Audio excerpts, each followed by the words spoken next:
Albert Einstein, whose theories changed the world of science forever. There was a time in his life when he was wandering from door to door for 9 years in search of a job. Even among his classmates, if anyone did not get a job, it was only Einstein. But who would have thought that the boy who was considered the slowest learner in school would one day get an offer to become the president of Israel at his door?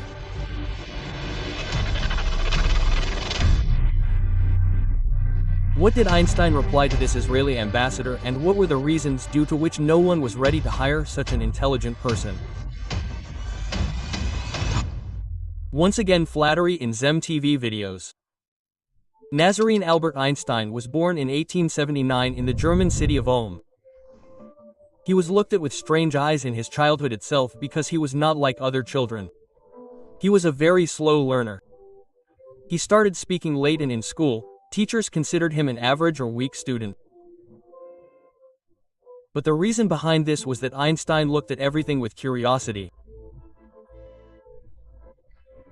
If he did not understand something in school, instead of memorizing it by rote, he would try to understand its concepts.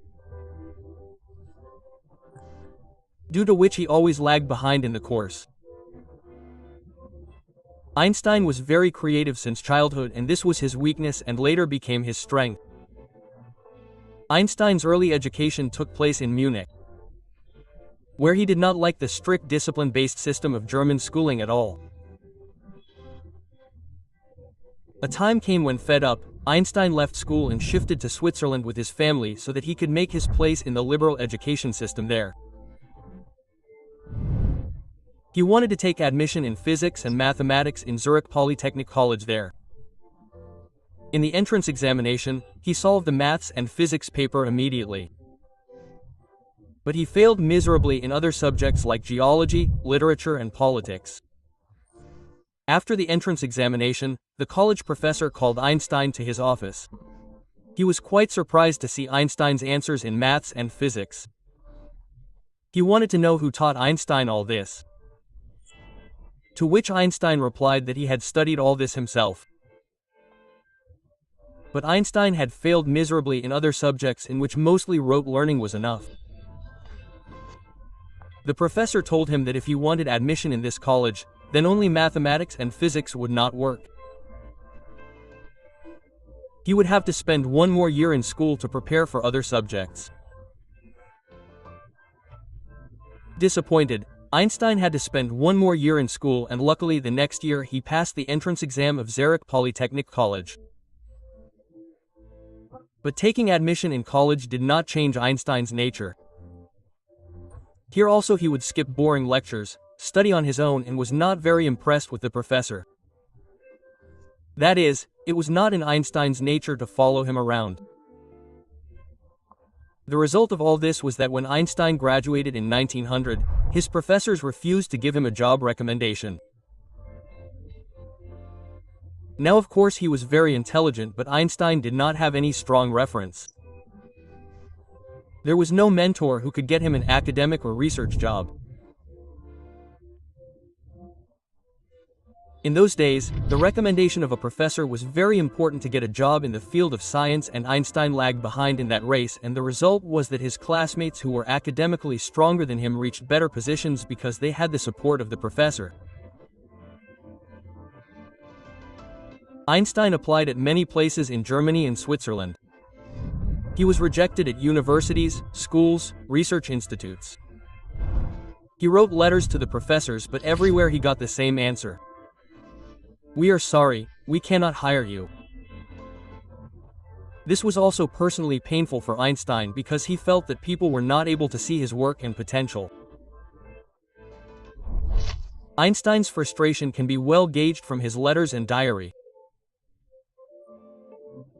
Einstein once wrote in his diary, "It seems as if the world does not need me. Every door seems to be closed." In the letter written to his family, it was mentioned, "I apply everywhere, but neither do I get a reply, nor does anyone need me. It seems that nothing is going right in my life." In another famous letter that he wrote to his girlfriend Mileva, Einstein said, I feel I have become a useless person. I live only in physics. But the world listens only to those people who fit into their system. This frustration was affecting Einstein's personal life. Lack of money, tensions in marriage, and dissatisfaction with himself. Another problem was that Einstein's nature was very idealistic. He was clear that he would only do a job related to science.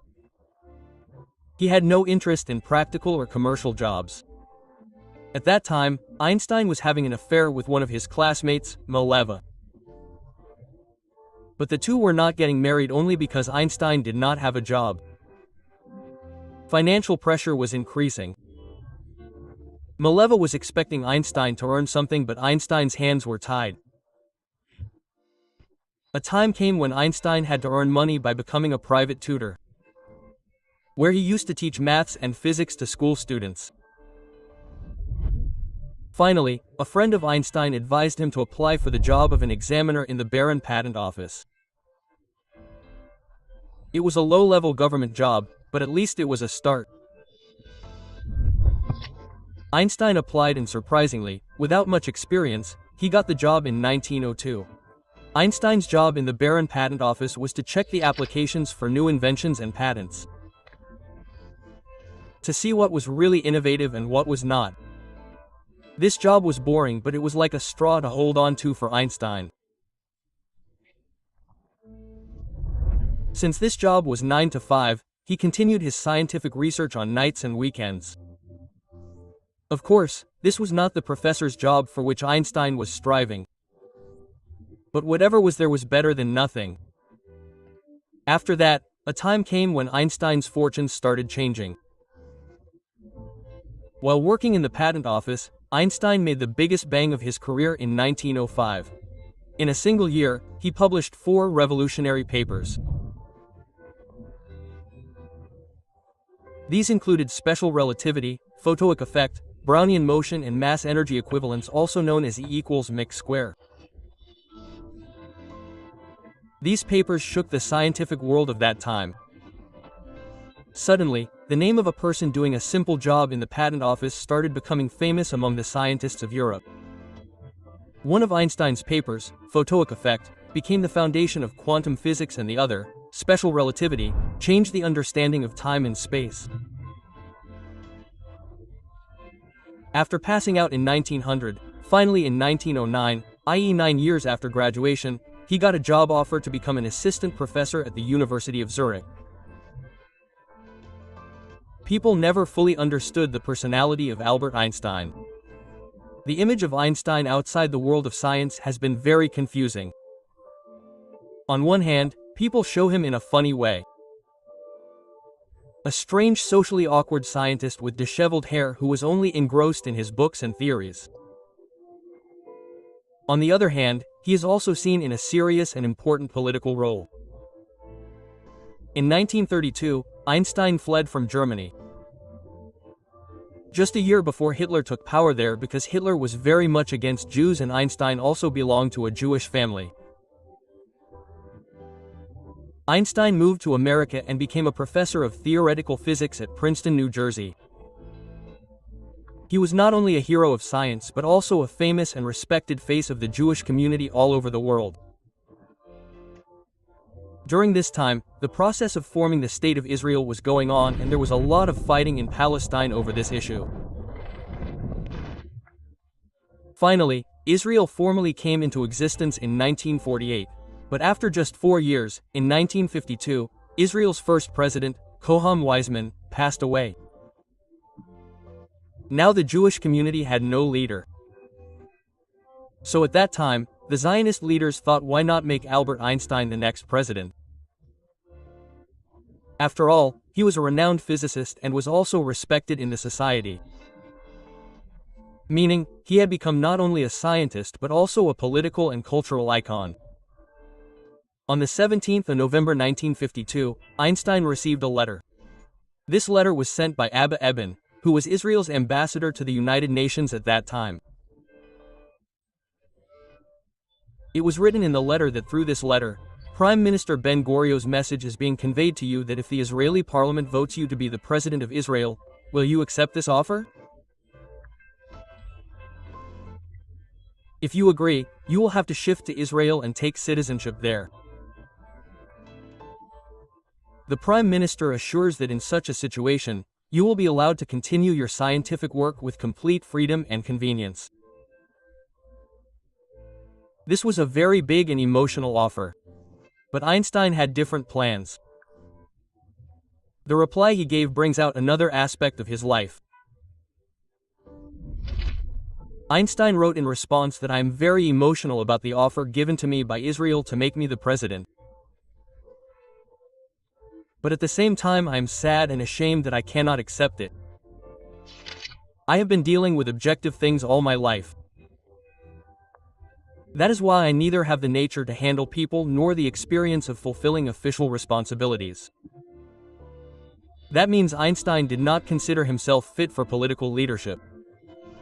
At that time Einstein was 73 years old. When he got this offer, he told a guest staying at his house that this offer was very awkward.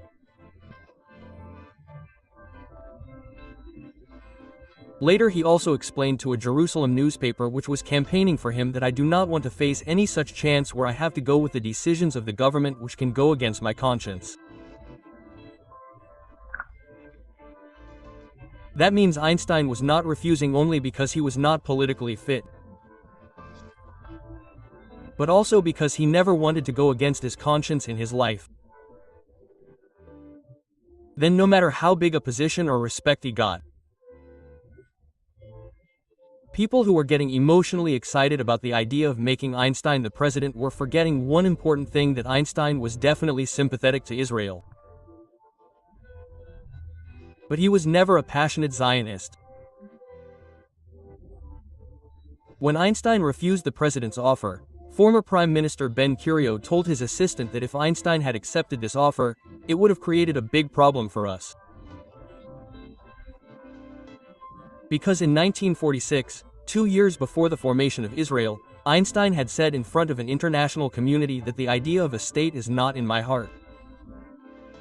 That is, in reality Einstein did not want to see Israel as a separate state. Finally, on the 16th of December 1952, Yitzhak Ben-Zavi became the second president of Israel. Hope you will like and share this video of ZMTV. Thank you very much for your loving comments. See you in the next wonderful video.